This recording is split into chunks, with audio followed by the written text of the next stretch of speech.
dog status, I'm a big dog vet. I pull up on the block in a big Corvette. Yeah, riding around the city with a stick all black. Try with a stroke, we ain't with all that.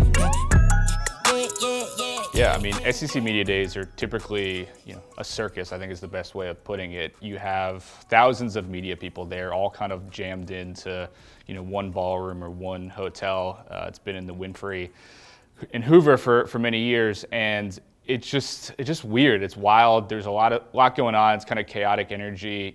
It was meant, I think, many years ago to kind of give people, material to use over the course of the lead up to the, college football season, and it's kind of turned into much more of a TV spectacle now.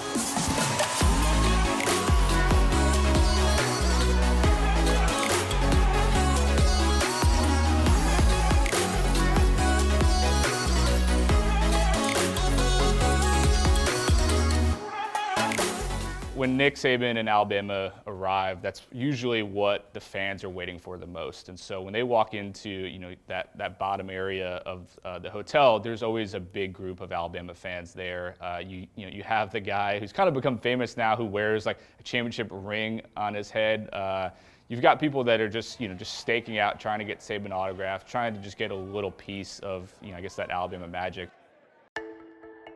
Alabama junior offensive tackle Cam Robinson, a starter and, as you said, a leader for this Alabama football team, and defensive back Hootie Jones were arrested in Louisiana early this morning. It's one of the more, unique stories, especially around that time frame. So, Hootie Jones and Cam Robinson are both from Louisiana, and they're back in Louisiana. They get pulled over and arrested over, some marijuana charges.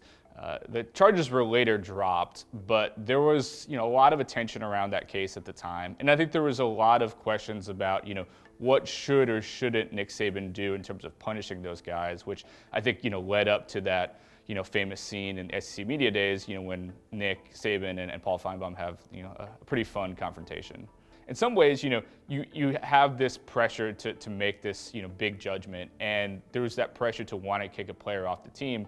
But I think he thinks about it in the sense that if I kick this guy off the team, is his life going to be better because of that? Is he going to go back to a situation that's even worse and kind of set his life down a different path? And so I think he wants to do everything in his power to try to fix the behavior if possible. And I think in the large scheme of things, he's done a very good job of that. I think that Paul and Nick, I think probably both knew it was going to happen. I think, Paul kind of telegraphed that he was going to ask Nick some tough questions when he came to the set. And I think Nick probably knew in his mind, that he was going to fire back. And I think he knew probably some of the criticism that was out there. I think one of the things that, that's Nick Saban's very good at is, he plans what he's going to say ahead of time. He knows what's coming, and that he has people around him that help him do that. But I don't think he was surprised by any of the questions that he was going to get asked. So you could tell he was ready to answer those questions, and he was fired up to do it. If you've been in that room, there's kind of two separate things going on. There's, usually a coach at the front podium, and that's kind of what you're paying attention to. And then behind all of the media people in that main ballroom is, where that SEC network set is. And so there's usually interviews kind of going on behind you that you typically don't pay that much attention to. Maybe you look back to see who's on there, but usually don't care that much. And so, they're on the set and, they're doing an interview and you kind of hearing some things, which is interesting. But then I remember being right next to Michael Casagrande, one of my colleagues, and, you just heard yelling and you just kind of looked up like, what's going on there? And you saw, Nick Saban looking very fired up, being pretty close to Paul Finebaum's face, letting him have it. And so, I remember just turning to Michael and kind of being like, this is wild. And Michael immediately took out his phone and started recording it. And, we were too far away to hear in the audio, but you could kind of see in that video, Saban had some choice words for Paul, and, ended up that video kind of in some ways went mini viral and, kind of became the story of that SEC Media Days.